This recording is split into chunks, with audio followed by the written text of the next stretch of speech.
on the waiting room, but I think perhaps we should indeed start. Some of you may have been listening into the previous event this afternoon, which is an unusually personal and intimate one between a grandson and his wonderful grandmother, the painter Suzanne Perlman.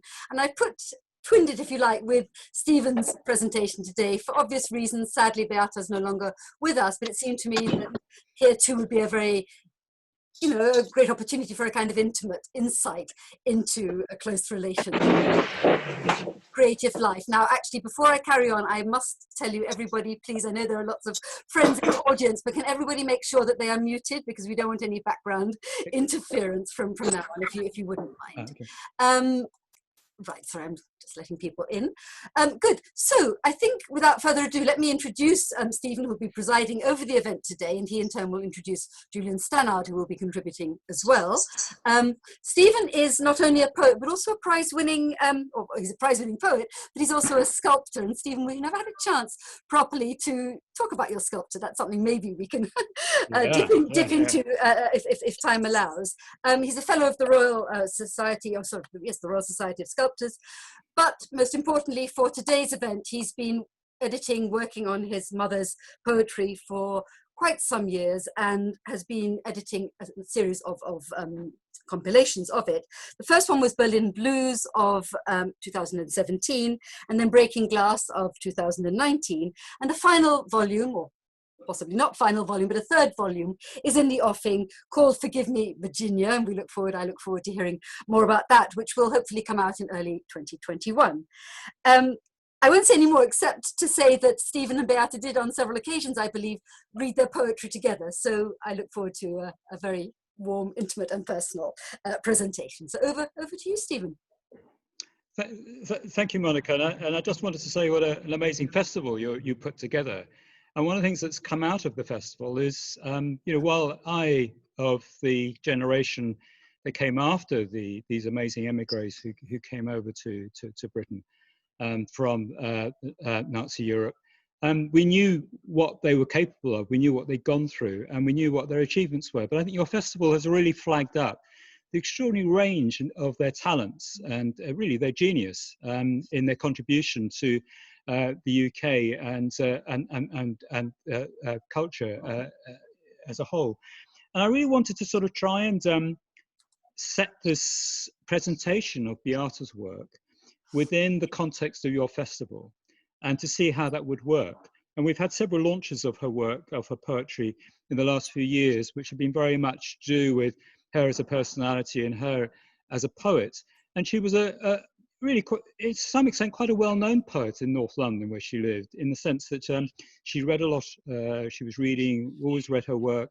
She wasn't afraid to stand up in the marketplace, in a street, as much as at the South Bank or in pubs and clubs, to actually read her work. And she had a very sort of, although she was a very shy woman, she had a very sort of particular style of reading her work, which was a shy but feisty style. She could really sort of stand up and in a very clear voice read her work, particularly if she'd had a glass of wine, which I always made sure she had one before she went on stage to read. But when she died in 2015, I knew there's a heck of a lot of work that she hadn't processed, that she hadn't gone through, or if she hadn't sort of really wanted to bring to the light of day. A lot of work that was about her first decade in the city of her birth, Berlin. And I'd like to talk a bit about that, and to talk a bit about the Weimar period, because I think really when you know about something about the Weimar period as a cultural force, you then sort of realize something a little bit more about her work. I'm going to be joined today by Dr. Julian Stannard, who, after I've given my hopefully half an hour's worth of talking about her work and reading her poetry, Dr. Julian Stannard, who's a well-known poet and academic, and who knew Beata very well, and he's going to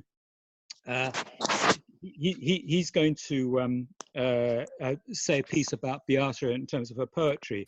And sadly, we've not been able to be joined by Andreas Demetriou, the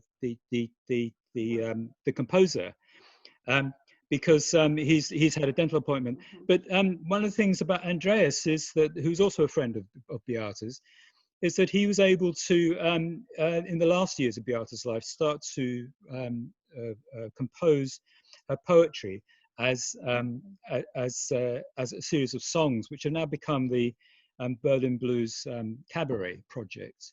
And that's a sort of a continuing project, and he and I have performed with a series of musicians the cabaret in quite a few book launches, and we look forward to a great deal more there. Andreas was very fond of Beata and felt that the clarity and simplicity of her poetry was made it very easy to transfer into poems, which I think is sort of quite an interesting aspect of her work. Let's just look at the Weimar period. My mother, who died in 2015, was born in 1921 in Berlin. After the Great War, Germany starts to really, from 1920 onwards, energize itself with an extraordinary decade of creativity in industry, in the arts, and in culture that we all know about. You've got the brothers Mann, Heinrich and Thomas, you've got the painters Beckmann and Gross, you've got the architects Gropius and Mies van der Rohe with their slogan, the building of the future. And then you've also got Bertolt Brecht, the great playwright, and Erwin Piscator, also a playwright and director. And these, but Brecht and Piscator were friends of Beata's father, the playwright Hans Rehfisch. And Beata knew these people as a child. They would come to see her father in their apartment in Berlin. And Beata wasn't particularly good at school, and she was very keen to get home because she knew that home would be a lot more interesting than school. And I'm going to sort of read some poetry from book Berlin Blues, which I sort of try to draw together all the poems that were about that first decade.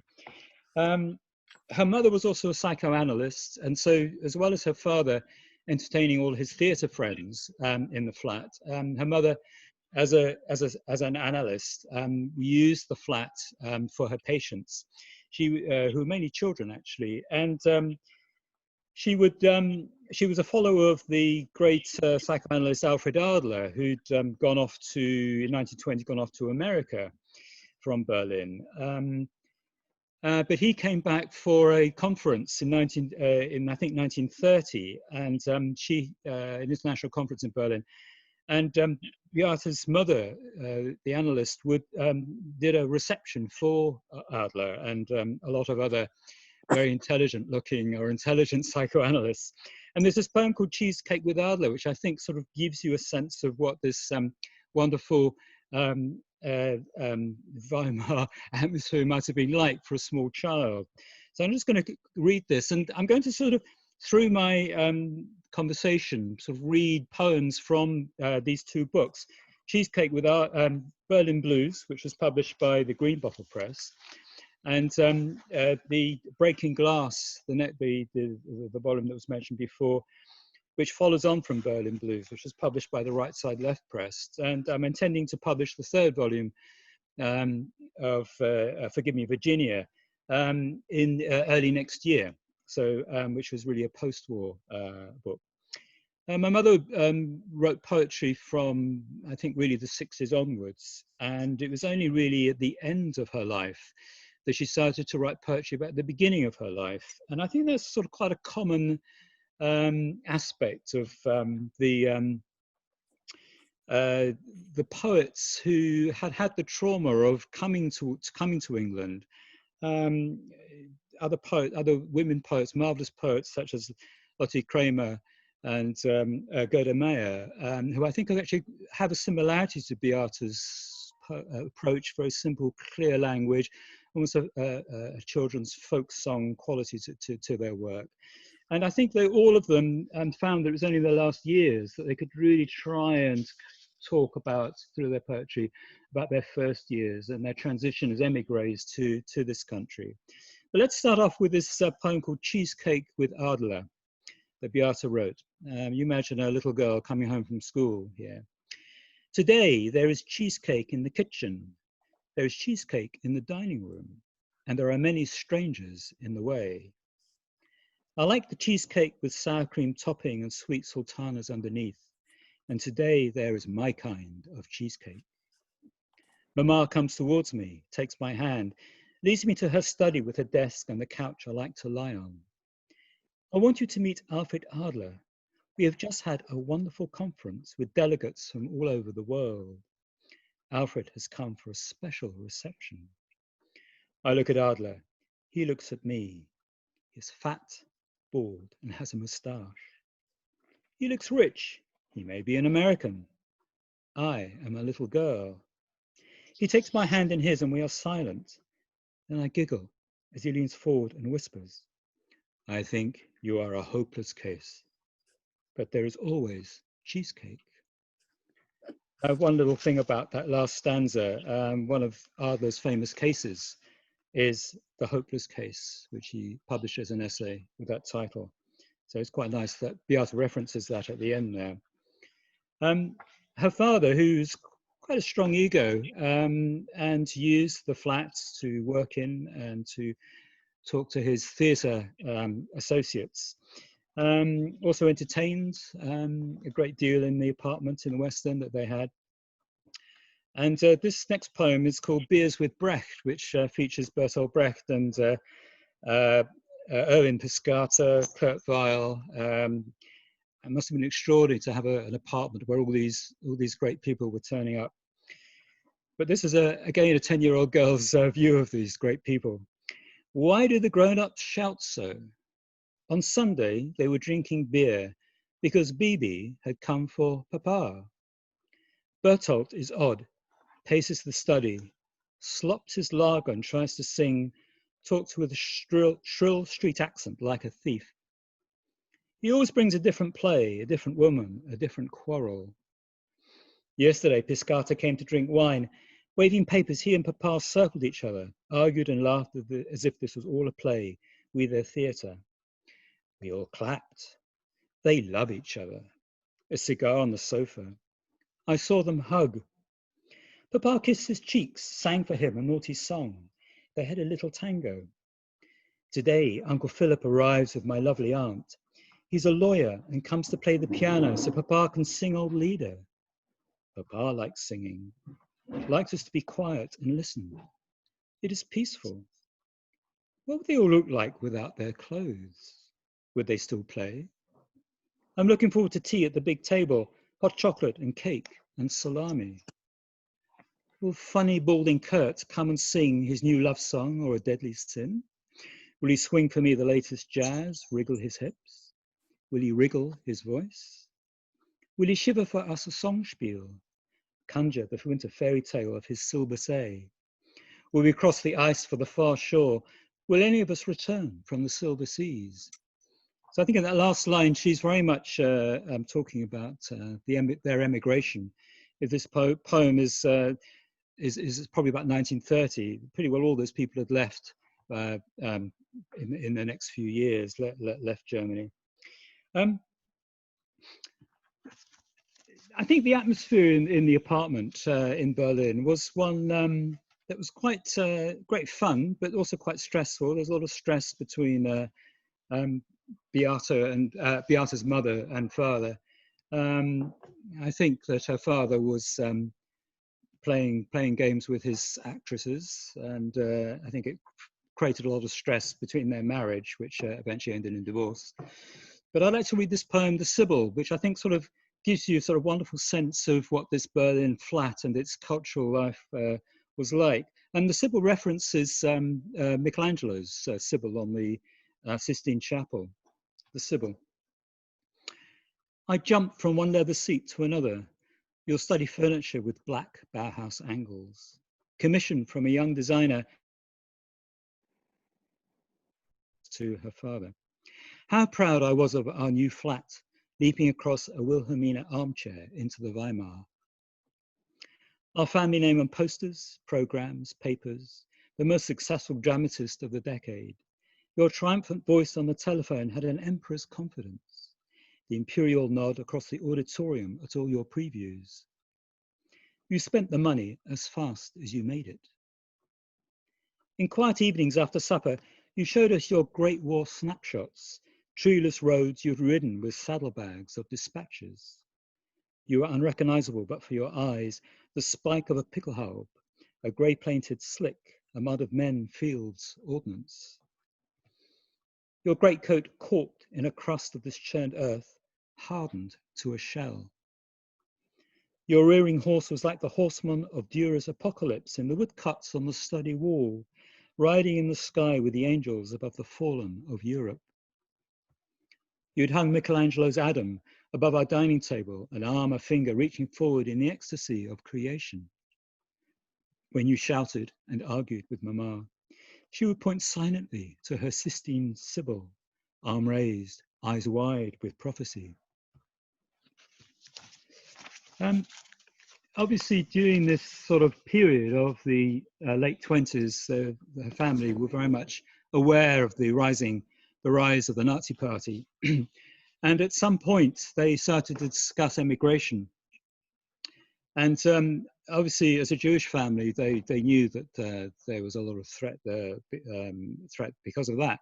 But I think what really kind of pushed them into emigration very quickly in 1933, when Hitler came to power, was that the Hans Rehfisch was on the banned list of writers and had his books burnt by them. And he was briefly arrested when Hitler came to power, and then by a mistake of the Gestapo was released, and he immediately left the country for Vienna, where he had a play in production. And the rest of the family then had to sort of work out what they were going to do. And they all spoke very good English. First of all, they thought of going to Holland, but thankfully they didn't. And they were able to get a voucher and reference to come to England. And this is a poem, a line of thread again from the Berlin Blues collection, which I think is a really interesting one because it shows how her mother, Lilli, tried to prepare Beata as this young girl of 11, 12 to actually make the emigration and to survive as a child in another city or another country. A line of thread. A card wound with thread, a sheaf of needles on the edge. You taught me to sew.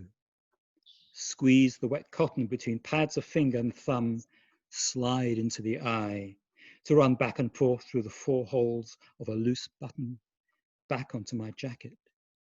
Your tiny, tiny scissors. Twisting the thread round and round to pull and tighten the join, a last cross stitch to key the end. You taught me to knit so I can always make a little scarf, fingers holding such large needles. You taught me to light a cooker, boil water for tea, how many minutes for an egg. To wash my clothes, hang them to dry, keep myself clean. I always enjoyed those lessons with you, so many. You taught me to add my money and not to be robbed, what to say to strangers and not to be tricked. You took me round and round the S-Bahn, explaining the stations, the districts passing below, the great loops across the city like an unraveling yarn, how they all knot together. To squeeze onto the U-Bahn, slide inside the closing door of a crowded carriage. You taught me, follow the line of a thread. You leave me at the other side of the city, make my own way home, to know a city in case.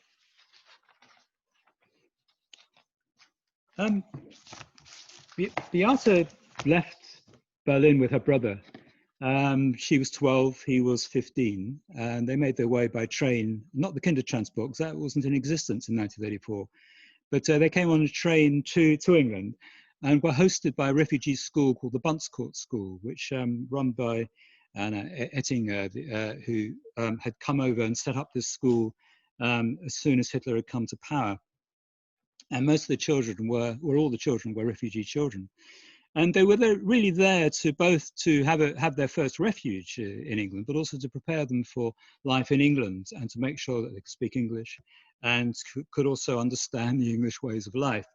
And I just want to sort of go on with a few poems that talk about this whole thing of exile and transition, which I think is a very interesting aspect of Beata's poetry, and really is very much an echo of what a lot of refugees are experiencing today. And Beata was very concerned about Syrian children before she died. She knew of these great immigrations of Syrian refugees from the civil war in Syria. And I think she had a great sympathy for what those children were going under. She mentioned it to me. But this is a poem called Mother Tongue, which is really about the whole issue of how you move from one language to another and how we think of that as a kind of mothering. Mother Tongue. A mute until we can arrive, the long train journey. I refuse to utter German, to read, to write in my book, never to speak.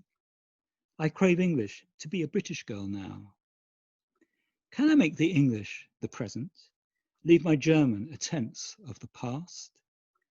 Mouth forming around Anglo sounds, pushing my lips forward, rounded to mimic those clipped melodies. My voice is a different instrument. A question to be suggested just with the lift at the tip of my tongue. It'd been the shouting in the street as I hurried to school that so hurt. Big men with teeth, their horrid words, Schwein, Untermensch, to bite me. Bullies, soldiers, criminals opening the weapons of their mouths, a pack of men in their uniforms, obscenities of their pointing tongues. Two worlds, two languages. I pass from one mother to the other. Victoria, please. A bus conductor hesitates with my perfect enunciation. I crave to be the British girl. My new language stepmothering me. I'll wait many, many years for the soft music of Liebe, Liebling, das ist schön, down a corridors past my mother's room. Beata became a student just before the war began in 1939. And she came to live in Belsize Park, which I know it's quite extraordinary to think about it now because Belsize Park is such an elegant and wealthy and expensive area to live in. But at the time she came to it, it wasn't. It was a sort of almost slightly derelict area. Lots of boarding houses. Lots of refugees came to live in Belsize Park and Hampstead and Swiss Cottage and that area because of that. A lot of families left that area because of the bombing. There's a railway line that was being bombed by the Luftwaffe. So this émigré community coalesced in that particular area, Kilburn as well, for the reasons of the Blitz and the bombing. Beata and her brother eventually found a flat in 1940, which had been left unoccupied, and they filled it with furniture that had been thrown out of flats or been left to them. So they actually sort of went through the whole Blitz, and she talks about this experience of going through the Blitz in her volume Breaking Glass. It was a community of quite extraordinary people who were all sort of falling in love with each other, and somehow, without their parents being around, where students were sort of having this extraordinary life of stress. They were all working during the day, studying at night, going to university for evening classes, getting very little sleep, as far as I can see, with the air raids, continual air raids. And she does talk about taking barbiturates to get herself through a lot of these nights. So it's quite a sort of quite an extraordinary time, I think, for any of them. Her poem, The Philosopher, where she talks about falling in love with a philosopher, I've kind of identified that as being quite a well-known philosopher who went on to be a very respectable, eminent member of the Frankfurt School after the war, Alfred Sohn-Rethel, who was a Marxist philosopher and with a focus on economics. And also the next poem in that sequence, The Physicist, about a man who falls in love with Beata, is the very eminent physicist, Sigurd Zeiner, who's a friend of both Beata and her brother. And then there is the collection of poems that the German poet Erich Fried dedicated to Beata in 1945. This then, Erich Fried's collection, written to Beata, I understand, which actually became his first sort of big bestseller in Germany when he returned to Germany and Austria after the war. So this is an extraordinary community of émigrés living in the Blitz during this period, which has been picked up, I think, by quite a lot of novelists, but I'm not so sure it's been quite featured by poets so much as Beata perhaps did in this book, the Breaking Glass book. But I think what I'm sort of looking at the clock and just making sure that I don't push my time here, but I'd just like to sort of read one of those poems, a poem called A Coat, which I think is quite an extraordinary poem that talks about some of the violence of the Blitz and what it was like as a teenager to live through it. I'll just read this one here. A coat, a belt, a Trilby hat, nap still clogged with a film of soot, crockery wrapped in shirts, books by vests, jewelry is laid in a pair of knickers. I spot the lovely tweed coat across a kitchen table on the pavement before the injured, blackened house, casualties taken to the stations. Something cheap after the raids, the street bomb sales from those who will not return. It will be a thick check for me and the winter. A faint, salty, smoky scent, no matter the cologne I spill on the collar, no matter my warmth after a night out, I want to wear my coat. If I have a row with someone I love, there will be the wail, the sirens, the rush to hide, the bang. There will be bodies. They'll wander through the night, looking for their clothes. I just think the image of these sort of jumble sale after a house had been bombed, a jumble sale of objects to be sold by the family who had to leave the house, is quite an extraordinary one. I mean, it sort of gives another kind of notion of what a car boot sale might look like during the Blitz. I'd just like to really kind of start to round off my contribution to this evening, is to think really a little bit about distress to Beata, to think of those members of her family who had to stay in Germany, and the kind of way that, although the news, the horrors of the concentration camps hadn't yet been fully publicized until, we didn't really know about all that until 1945 and the liberation of the concentration camps, enough was known to expect the worst. And I think what had happened to her mother and her aunts and her uncle and her cousins, who were all killed in the concentration camps, I think was something that must have hung over Beata all through the 6 years of the war. And I'm just going to read this poem called Starving Myself, because I think it sort of provides an interesting, sort of quite extraordinary notion of what it must have felt like for her. When I thought you couldn't, I stopped eating so that I could hope you might eat. I never knew how much food you had in hiding, on the run, the arrest, despite your last reassuring letter. I could feel how thin the airmail paper, how thin you might be. Safe here in London, I never knew anyone who was fat. It wasn't difficult with our rations, so all elegantly thin in service trousers, or dresses cleverly repaired, taken in. After the war, there were the years of telegrams, letters searching for you, the Red Cross, the CTB, the US Army. I had to accept you had been starved, killed, you hadn't survived. I knew I had to survive, try to eat, gain again the weight. Can I have what you lost? Mother, let me live again. I'm going to sort of stop there just to say a few words about the collection that I'm editing at the moment.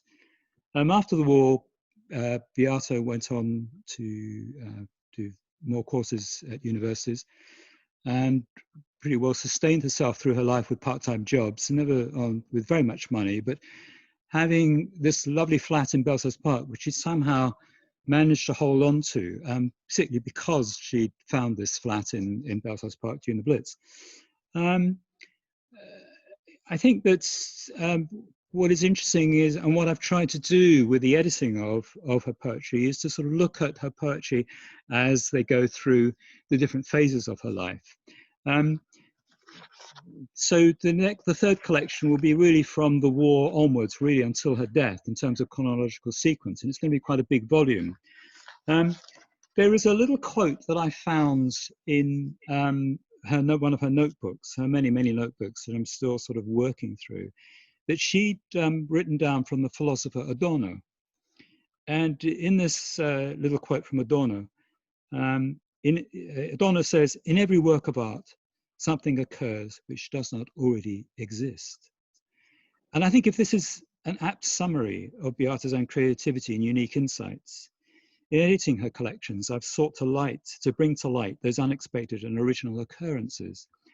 And I'm just going to sort of quickly read a little poem here, which I think sort of says so much about this kind of style and subtle observation and modesty of her later poetry, which I think a lot of poets will know about.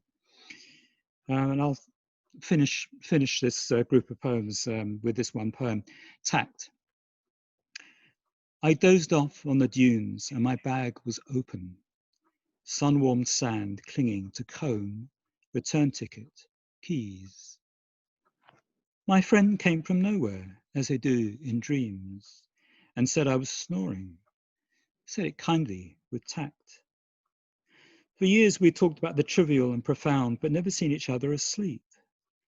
It was an intrusion among tufts of grass on the dunes. Later she rang and I told my dream without resentment. A slight pause and the soft explosion of that intimate laugh, just for the two of us. I'm going to finish there and I'm going to hand on to Julian Stannard, who's going to talk a little bit about her poetry and perhaps give a little kind of critical analysis as an academic. But hand over to you, Julian.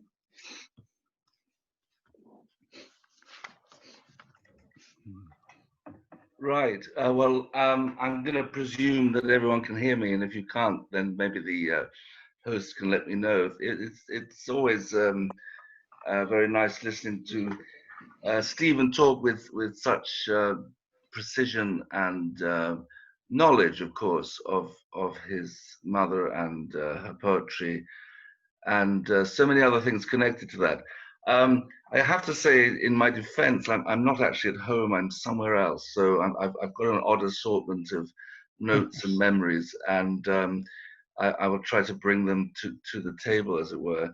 Very, very briefly, obviously, I've recognized some friendly faces there in this great array of little boxes. And some people will know me through my connection with the Mary Ward writing group. And that's how I got to know Beata and Stephen and the family in the first place. I think I joined the Mary Ward group in the late 1990s, so quite a long time ago. And it was over the course of time that I learned more and more about Beata's life and, of course, her poetry. It took a while to get to know her a little better, and of course there was a natural diffidence on the part of perhaps both of us. But what I was obviously witnessing over the course of the years, the workshops that we only had several every year, so it was something happening relatively infrequently, but nevertheless consistently, were of course the type of poems that she was bringing to the workshops. And one would often quickly understand that there was a great deal of context that was hovering behind the poem. And sometimes this was clearly the case if the poem had a focus which was possibly to do with some of the things that Stephen's been talking about. I mean, of course, not all the poems did, but occasionally there would be a poem that would be a challenging and psychologically complicated poem which might refer to some of the horrors of the war and to family members or so on and so forth. I think, interestingly, the philosophy of the workshop, if you like, was very much based on close reading. So if anything, Beata would, at least in the workshop session itself, she would rather discourage a wider discussion about, biographical details. She wanted us very much to focus on the poetry that was being presented by all of us, including herself. And we're talking about the nuts and bolts of the poem. And we're talking about, on her part, something else I quickly realized, and I'm sure all the others who attended the workshop realized too, was an extraordinary meticulousness on her part when it came to poetry in general, but also to her poetry. Some of us will remember how she might bring several copies of a single poem. And so, in other words, there was much decision-making possibly about a single poem, a single line. Version A showed it thus, version B showed it thus, should we go for that version, and so on and so forth. And I think this does have a bearing on some of the wider points I'll try and make in a slightly speculative way, namely the attention, in other words, the sense of going small, if that's the right word, in her poetry was in a sense also a way, I think, of creating some kind of protection in a kind of way. And I want to read a poem myself from Berlin Blues, which I'm going to not concentrate on Berlin Blues because, of course, Stephen has talked about it quite a lot. But there's a particular poem. I mean, I like Berlin Blues a great deal, and I like Breaking Glass a great deal. But obviously, for the sake of time, I'm just going to talk about a couple of poems. So, The Doll's House. Anyone who's got Berlin Blues, it's page 55. There's something about The Doll's House. Obviously, the title itself has a kind of resonance, but I think it's kind of emblematic of the way her poems often work. So I'll just read the poem first of all. I have a suite of elegant furniture, a Biedermeier couch and chairs, an Ottoman carpet, and old family portraits. I receive a new piece of furniture each birthday from Granny or Aunt Tony. Uncle Paul made me a bathroom at his workshop. Elegant cornices, pillars, molded ceilings. My friends come to admire the rooms, hang curtains, make the beds. If I could just keep everything small. Mama in her study, Papa quiet on the sofa, the streets will be calm, all that is big will go away. There are 3 more verses, but I'm not going to read them because what I've just read in those last few lines, to me, is something that I think is really quite extraordinary, and it could be a way, I mean, there'd be lots of ways of reading her poems, of course, but it could be a way of thinking about her poetic, her poetry, her decision-making. And I think it's rather revealing. If I could just keep everything small.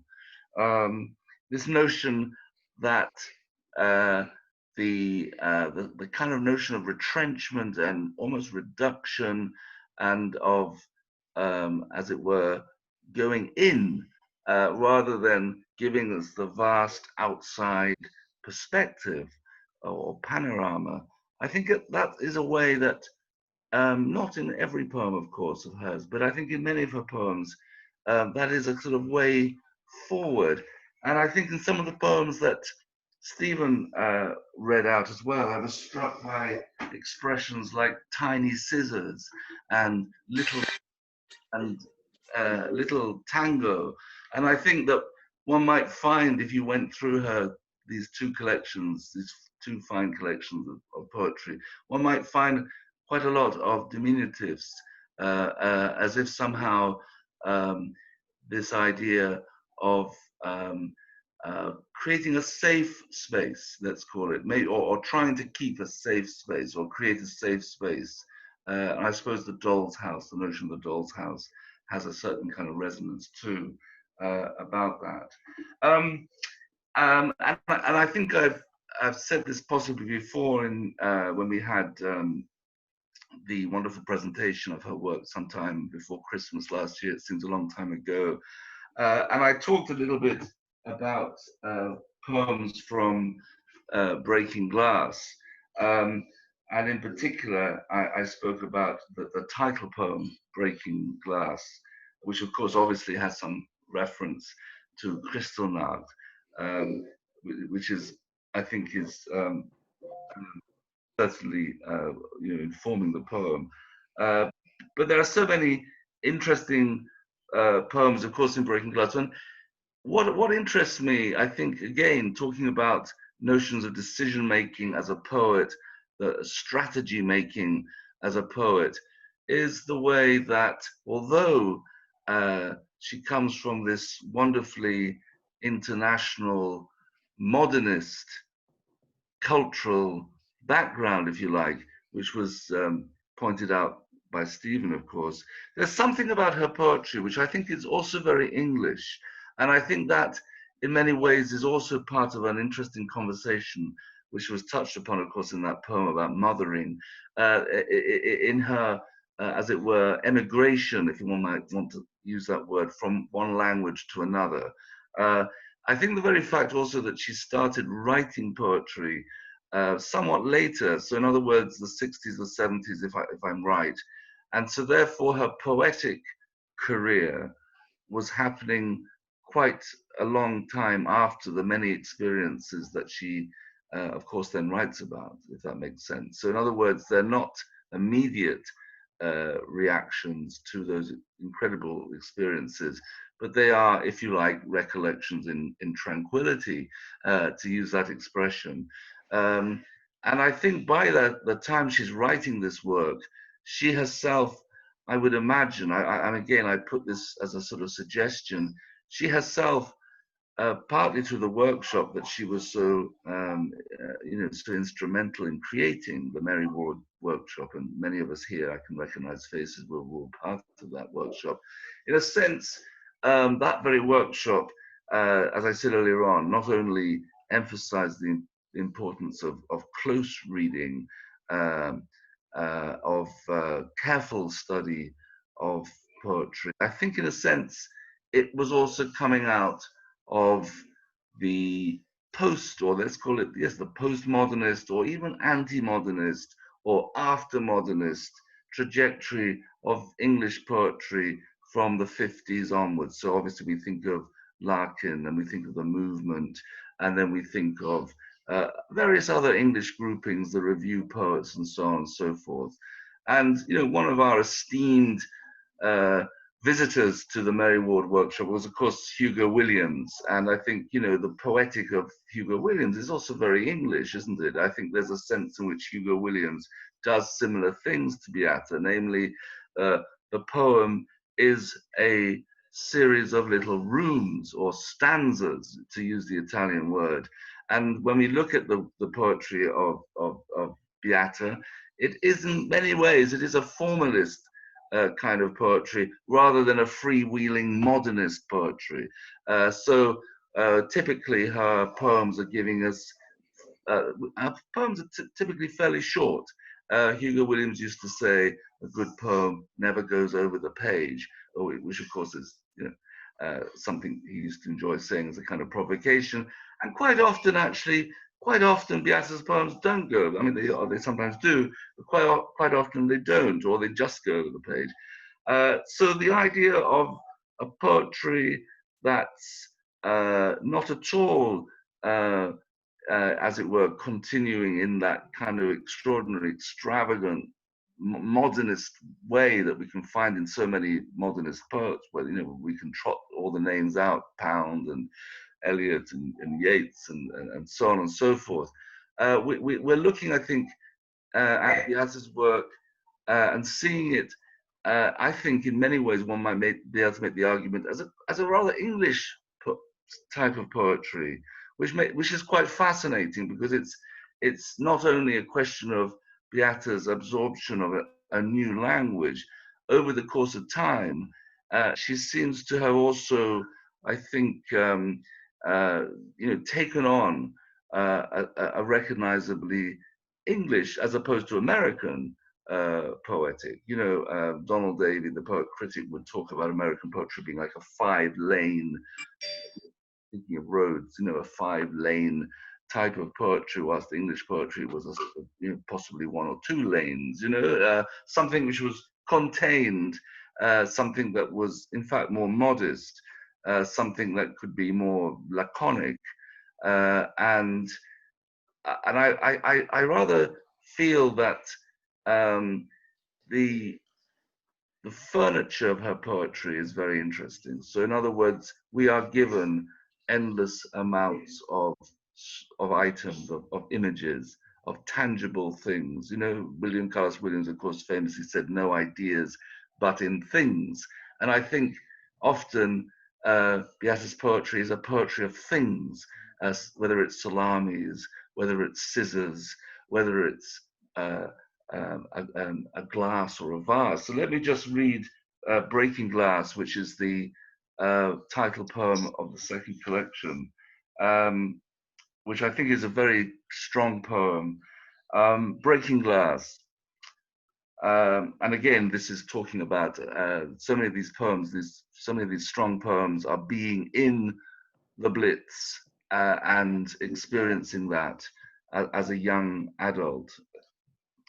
The thugs breaking glass seem to follow me after that terrible night, vibrations of their loathing when the Blitz finally begins, as if they know me, blast to break the glass, blow in my windows.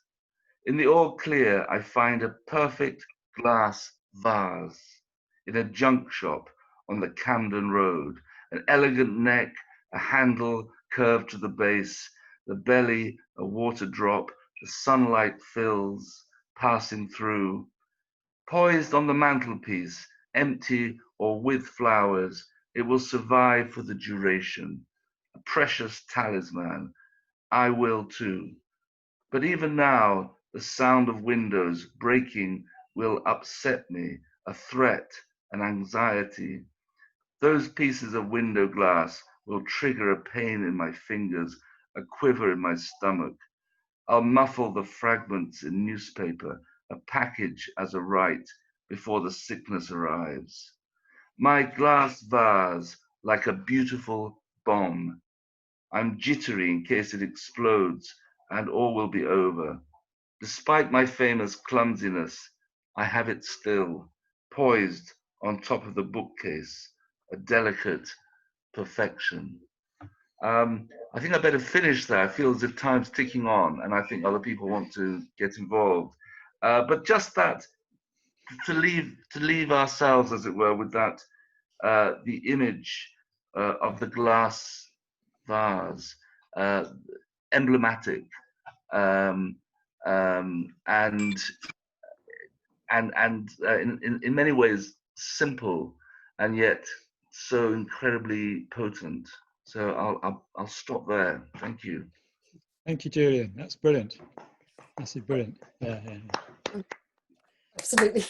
Well, thank you very much, both of you. That was absolutely wonderful, Stephen and Julian. I should have said at the beginning, but you probably all know the ropes by now, that we'll have to have questions channeled, as it were, through the chat function. So do please start typing.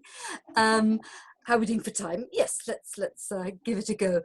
I had all sorts of things I wanted to ask you. I'm going to hold back because some of them are actually quite mundane in a way, but I was very struck, actually, Julian, by your comment that there's something almost quintessentially English about the way she writes, and this question of language in transition, adopting a new tongue in a new land, is obviously a crucial aspect of anybody who lives in words, as it were, as a refugee and an immigrant.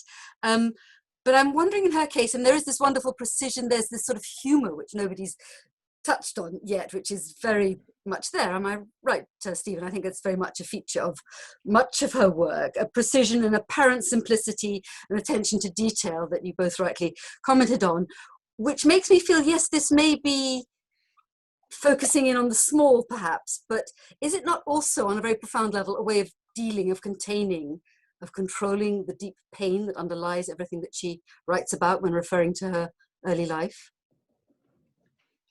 Stephen, I think I'll let you answer that one.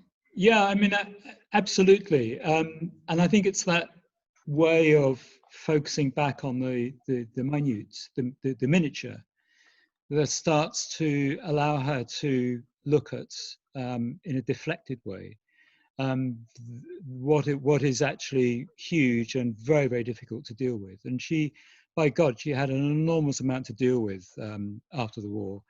And I think that I was always very conscious of a hidden agenda in her that she had to deal with. It's interesting, after one of the readings we gave, I spoke to the architect Jean Sillett, who said that she felt that, and echoing something that Julian has said, that her poems are like little buildings, like the Doll's House, and that each verse is a room, is a stanza, each with something else happening in each room, a member of a family or a progression of a narrative, and that they almost stand up like little houses, each poem. And that in a funny kind of way, I think a lot of Beata's editorial, she's a very fierce editor.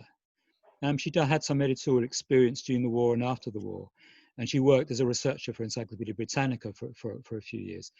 And maybe because she came to English as a second language, she had a very, very keen sense of grammar and of punctuation, and she drove me mad during my childhood, trying to get me to write in a more coherent way.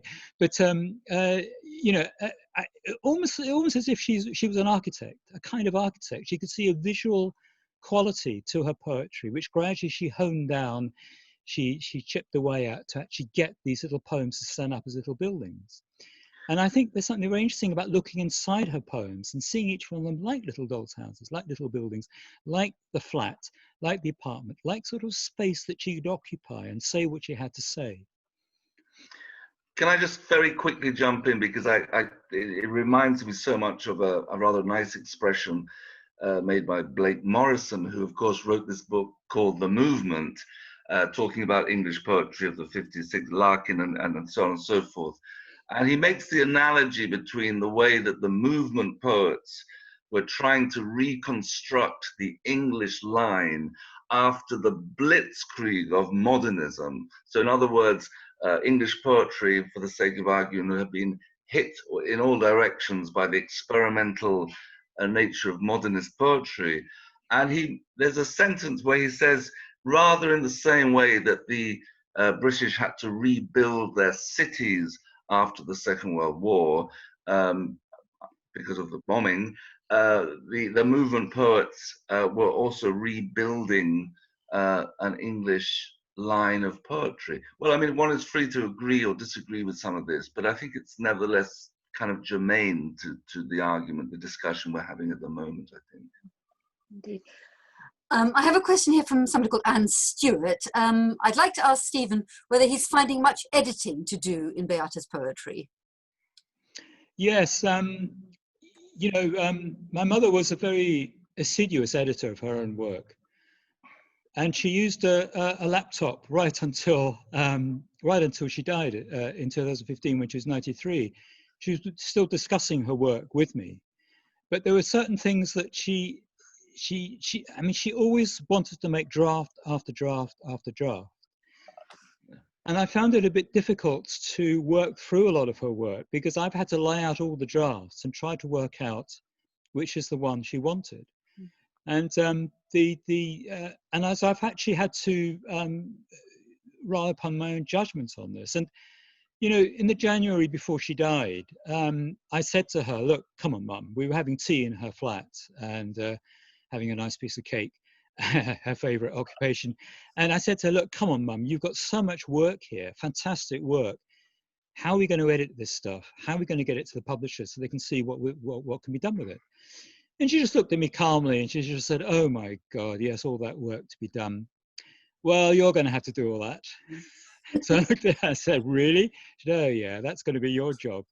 So when she died a few months later, it was almost as if she'd been talking to me before and after her death. And in a strange kind of way, she's still talking to me.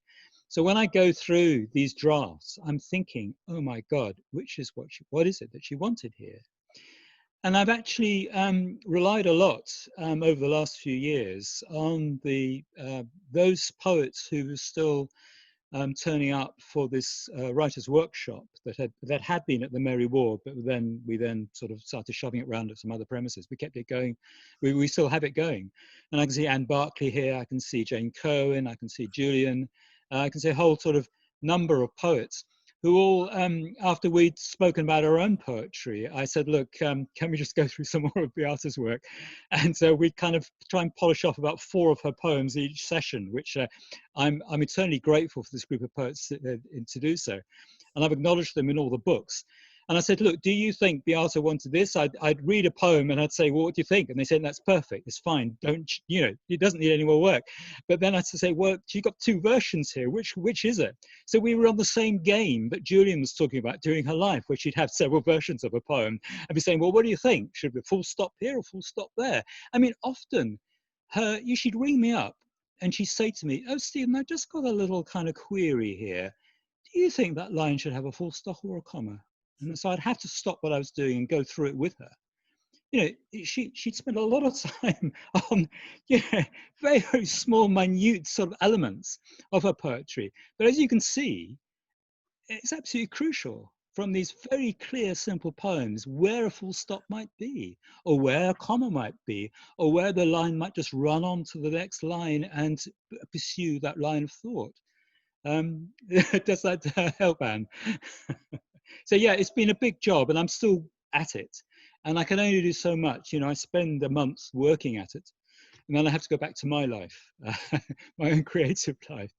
But the Mary Ward group have been great help, and as has my family, my wife. And so I'm still at it. I'm still trying to get this to work. That brings me very neatly onto a question that I've wanted to ask you, Stephen, sort of beyond this forum, on many occasions. It's a delicate one, and I'm sure you'll answer very honestly. I have it in my own life as the daughter of a well-known photographer, wanting to pay tribute and to perpetuate, her reputation in the public eye. How does it feel? I mean, you are a practicing poet yourself, you're also a sculptor. How does it feel being the bearer of the flame, if you like, in terms of your mother's achievements? Are there sometimes moments of resentment of it being a burden or a responsibility you would rather not perhaps have? No, I think I've got to a more mature stage of my life where I can recognize the really terrific quality of her poetry. A little bit sad that it wasn't perhaps more acknowledged during her lifetime, and I'm just determined to carry the torch forward. But of course, this is in my own interest too. Her creativity led to my creativity. Her father's creativity led to hers. There is a kind of line of carrying the torch which carries on, and I hope that the next generation will carry on mine when I pass on. I think that this passing on thing I find very powerful, very exciting. I have to admit that in my younger days, when we found ourselves published in the same journal, such as the Arts Council anthologies, I think we were both a little bit annoyed. Perhaps I was a bit more annoyed than her. We sort of, oh, come on, publish in your own space. But I've grown out of that phase, and I'm a little bit more mature now. Thanks for that. Now, I'm amazed there aren't more questions coming through the chat function. Do please come forward if you wish to, because time is beginning to run out. Sorry, go ahead. Can I actually just talk a bit about the poetry that I'm editing at the moment? There's Beata was a great fan of her local library and organised many talks there. Tried to keep it going, tried to sustain it. As we all have with the concern with our libraries. And she got to know some quite interesting people, including Catherine Whitehorn, who she would invite to give talks at the library to sort of extend its cultural life. She was a great fan of Glenda Jackson, the actor and a politician who was her local MP, and wrote a poem, a kind of fan mail poem to Glenda Jackson. There's a poem here called Dear Alan, which I thought I might read to you all, which I think is quite a funny one and perhaps is a nice kind of way to finish up with. if I may, Monica. Is that okay? Yes, of course, of course. It's about Alan Bennett, who lived in Camden Town and who actually wasn't, as far as I know, a friend of Beata's, but was a well-known personality. So I'll read this one. Dear Alan, I keep bumping into Alan Bennett. Not to talk to, of course. He's quite a shy man, but I know he does have a lovely smile. Without words, our encounters are visual. Alan cycling through Camden Town to his house, me with a shopping bag at the Market Barrow. He'll have fruit peeping from brown paper bags, a full basket on the handle as he passes.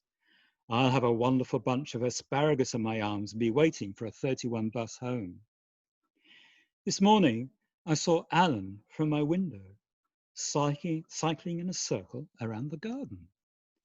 A bit wobbly, he looks nervous, nearly falls. But my neighbour downstairs is there for him. She wants to sell on her old bicycle, a card in the newsagent's window for a month, though she hasn't told me Alan was her catch. Returning us after a week, left by our communal door, it's just not quite right, though he does like a ladies' model, nippy around the town without a crossbar, nippy to give a wave. I do like his talking heads when it's on the telly, and wish we had spoken. I'd like to be his copy. I think it's time he had an NW3. I think for all of you who live in NW3, this will kind of, you'll know what this is talking about. Lovely. So if there really aren't any more questions, really not. I wonder if I might just bring the conversation back to her father, Hans Rehfisch, who obviously was a very eminent theatre man in Germany. Tell us a bit more about him and his life after. Well, he'd been, I mean, he was described as the most successful dramatist of the Weimar period, and was, you know, in and out of the theatre all the time in Berlin. He started the Volksbühne theatre company with Owen Piscator, a very radical theatre company. So he was really on the cutting edge of theatre in Germany. He made a great success with his play, The Dreyfus Affair, which I think was actually performed right around the German-speaking world and possibly in France, French translations in France. He left in 33, as I said, and went to Vienna, and then ended up in Paris, and then in 36, came to London, all the time producing and directing his plays. He came wrote film scripts in London, made a little bit of money, but that soon kind of fizzled out, and he just had all sorts of odd jobs. He was working a bit in industry, which I don't think he liked very much, working in armaments factories and things like that. And then he was working with the BBC, doing propaganda broadcasts through the war, and then joined the US Army as a propaganda writer, and ended up in France during 44 into 45 as a major, I think, in the US Army. He then emigrated to America because he thought this might be the new beginnings, you know, with the ruins of Europe. He might make a career in America. That didn't work out at all, although he worked in the New York School for Social Research in New York, that I think Brecht had got him an entree to. And one of his students was Tennessee Williams. I'm not quite sure how that worked, because Tennessee Williams was really already becoming known for his plays after the Second World War. But it really wasn't working out for him, and I think he got fed up with teaching as well. So he then actually came back to Germany and was based in Munich. He refused to go back to Berlin. He said it was too full of ghosts. But he had quite a fairly successful career as a novelist and playwright in Munich, although people had really lost interest in his plays. He'd really been superseded by others, you know, a younger generation. And I think after his death, he kept a reputation in East Germany. And in fact, all his plays were published. The collected plays were published by an East German publishing house. And he made a bit of money in East Germany, which of course he couldn't bring to the West. So I think he nip over the border with his second wife and try and spend some money there and have some good meals. But his reputation was actually a bit more of a high flyer in East Germany for various reasons. I'm not quite sure why. And his reputation sort of pretty well disappeared after 1960. And people like Brecht were the real people that everybody kept looking at and kept producing. But I think there may be an interest back in his plays now. Talking to a few people at the German embassy last year who are quite interested in to know more about his work. And there is a Wikipedia entry on him. And I think possibly that there will be more publications, more performances of his plays as that era of Weimar dramatists comes back into fashion. I've talked to one of the directors at the Brecht's old theatre in Berlin, and they say they do know about him. And I think everybody is sort of looking around and looking for new people to look at. But I mean, it was very strange because because of his name it was recognized by the Nazis as a Jewish name. He quite often worked with a sort of Aryan type name. He would have a pen name, and a lot of his script writing in the films was done with a pen name, so that when it comes up on the stills, he was accepted by the film industry. It was quite extraordinary to think about it, but anti-Semitism went that far. And there's this extraordinary thing, which I've still got to kind of really work out what happened. But apparently one of the romantic comedies that he wrote the script for, which became quite a successful film in the 40s, was the favorite film of Goebbels, who would watch it while Berlin was being bombed. And yet, obviously didn't know that the scriptwriter was a Jew. And so, I think his life is full of these extraordinary ironies, as I think most people of that generation who were so active during the 20s would have found. Another extraordinary story. What was his pen name? What name did he? I don't know. I think he had a whole series of pen names. And in fact, the famous Dreyfus play, which really made his name, it's by Hans Rehfisch and somebody else. And I've tried to find out who this somebody else is. And actually, I think this somebody else is a fiction. I think it was an Aryan name he made up, so that it could get past, could be performed in the theatre. I think there are all these kind of ruses that a lot of people at that time, had to sort of were involved with, to try and get their work publicised. And as I say, I think probably there will be a renaissance of his work, perhaps in another decade, as a lot of these things happen. Well, hopefully sooner. Maybe let's shift the focus back to yourself. I have a question here from Jane Turner. What from Beata's work does Stephen see in his own work? Well, we collaborated a lot. I mean, in the sense that we would go through a lot of our work, looking at our work, and quite clearly, I mean, other people have seen connections between our work. I'm a sculptor as well, so a lot of my poetry has been about sculptural forms, issues, a kind of way of looking at the world. And I think it's quite interesting. Beata herself said that I was her introduction to the visual world. And a lot of her poetry actually is about going to exhibitions and seeing work and being struck by a lot of painters and artists that she got very interested in. Louise Bourgeois, for one, a lot of artists that she would go and see. So a lot of poetry has that. So there's a sort of quite interesting dialogue going on between her as a non-visual person writing about the visual world, and me as a visual person writing about poetry and, if you like, the poetic world. So it's sort of very interesting to and fro there. I think other people will judge what the connections are between our work.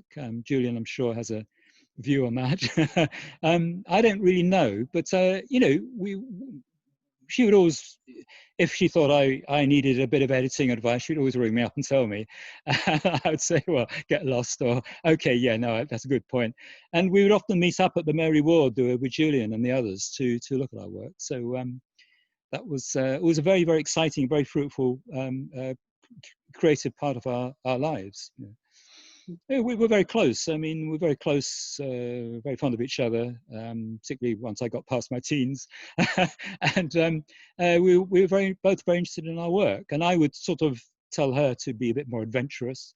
She'd tell me to be a little bit more focused, you know, a little bit more, care a bit more about grammar, you know, things like that. So it was a good working partnership, you know, creative relationship. Wonderful. And perhaps just one last question from S. Patterson.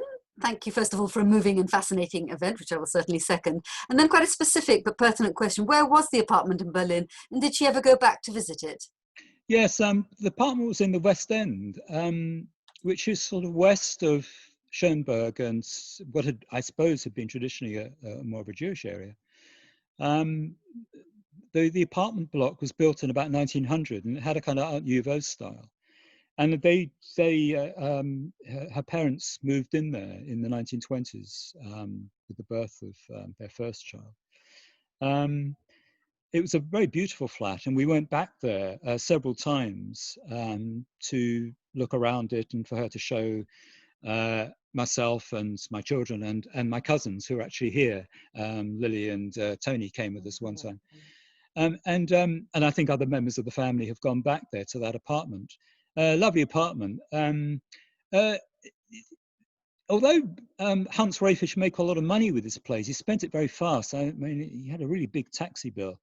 And I never knew quite how they afforded it, but I think that their parents would always drop in a bit of money when they were short of money. And both parents, both Lily and Hans, would give lessons, private lessons, when they were a bit broke. You know, would always give private lessons. So they were quite kind of they never had a regular income. They would just let things happen, and hopefully things would work out during that decade of the Weimar period.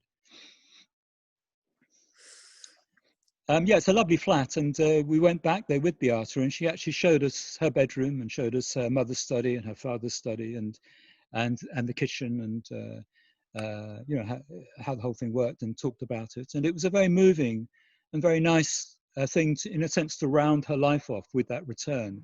I have to say that after the war and during my childhood, my mother was really in a lot of, I would call, a kind of psychic pain about the Holocaust. And she refused to speak German, refused to teach me German. And although, you know, we always had an immense respect for German culture, I mean, Beethoven was always on the radio.